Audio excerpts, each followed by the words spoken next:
From 1690 to 1807, British ships transported about 2.8 million enslaved Africans, but it was in 1730 that Britain became the biggest slave trading country. The port of Bristol was well inland from the sea, but it provided a safe harbour and became a major trading port. At the beginning of the 18th century, Bristol was the second most important port in the country after London, and the third largest city. Many places were involved in slave trading: Africa, Europe, Britain, West Indies, South America and the East Indies, but Bristol was mainly connected with Africa and America.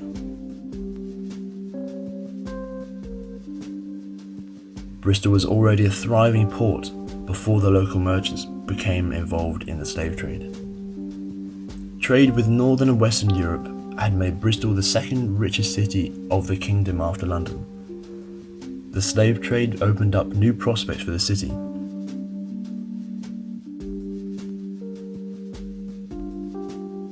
Local manufacturing industries could supply some of the trade goods needed to exchange for slaves in Africa.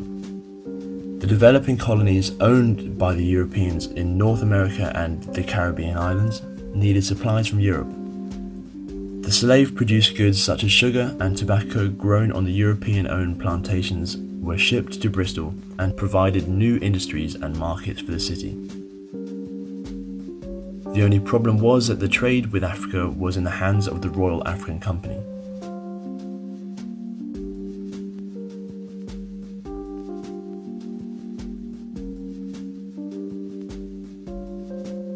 This was a company of London-based merchants who had a monopoly on the African trade. The merchants of Bristol, organised into the Society of Merchant Venturers, campaigned to have this monopoly control lifted so that they could join the trade. In 1698, the Royal African Company lost its monopoly position, and Bristol's merchants were free to join the trade in enslaved Africans.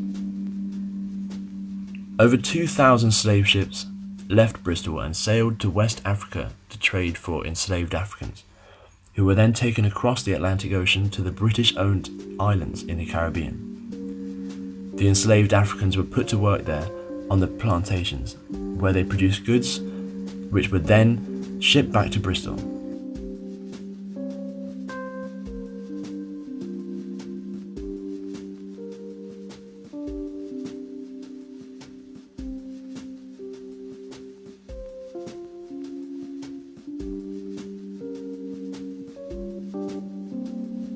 Slaves themselves were never brought into Bristol in large numbers. A few came to the city from the Caribbean as personal servants to their plantation-owning masters.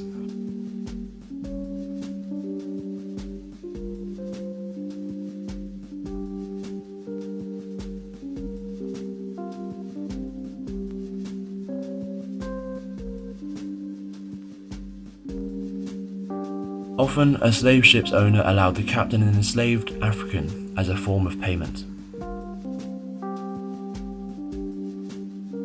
Approximately 16,000 people of African descent live in Bristol today. They mostly came to the city in recent years. In the late 1940s, the British government invited people from the British colonies to come to this country to live and work. There was a shortage of workers after the war, and the labour was needed to help with the economy. In the 19th century, we know of at least one runaway African-American slave living here. These are references to a few servants and young seamen as well. More freemen and women came in the 20th century. In the 1940s, there may have been a few black men in the city, as people in the Caribbean joined the British Army and Air Force to fight for the motherland in the Second World War.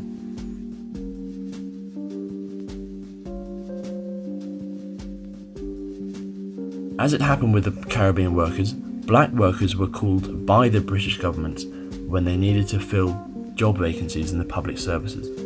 Many people answered the advertisements planning to work in Britain for a few years and then go home, but often they stayed instead and settled for life. Those who came to Bristol encountered real hostility from a significant part of the white population. but despite this managed to make a living and become increasingly accepted as part of the wider community. Bristol has many statues in the city, of politicians, soldiers, engineers and philanthropists. Most were erected in the 19th century, most are men. All but one are white. In a city whose fortunes in the 18th century were so linked to those of the slave trade, there is a growing feeling that there should be some monument to commemorate the many Africans and people of African descent whose lives were changed forever by the activities of slave traders in Bristol.